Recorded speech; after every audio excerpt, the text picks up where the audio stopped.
Hey guys, Mike from Wrestling Then and Now. Thanks so much for checking out the YouTube channel and for all your support. If you haven't already, please click subscribe. I have so much content coming up. You don't want to miss anything. If you enjoy this video, please give it a like. It really does help my channel grow. Thanks again. So Brian leaves, you start teaming with Kidman.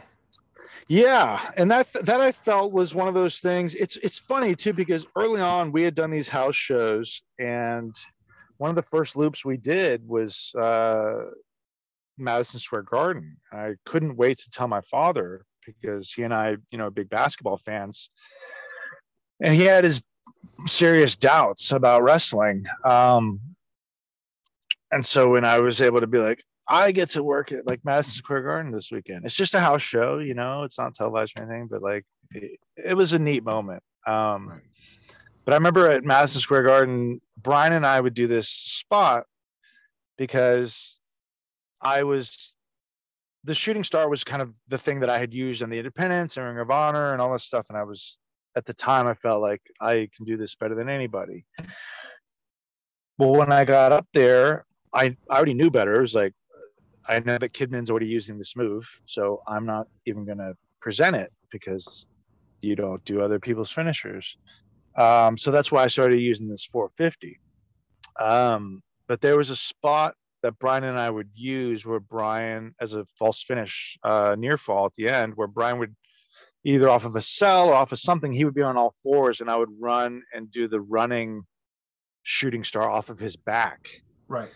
Which I can't even, like, I don't know what I was thinking. Like, there's so much that could go wrong there, right? But I was using that. We were using that as a falsie, and Kidman came up to me after one of those matches one time. He was like, "Oh, so you gonna just do my finisher every night, or what?" And this is where, like, that punk kid attitude of mine, I said, "Do you do it off the back?" And he goes, "No, but and he walks off. And I remember Brian was so mad. He was like, "What are you thinking? Like, you can't talk to somebody like that." I'm like, well, he's kind of a prick. Like, he's almost like the gatekeeper for this move that he's like not even that good at. And I took offense to it because it's not the same move. So when he can start doing it off the back, then I'll stop doing it. So that was like a small little point of contention, but we didn't have heat or anything. Right. But I also felt like he never really liked me.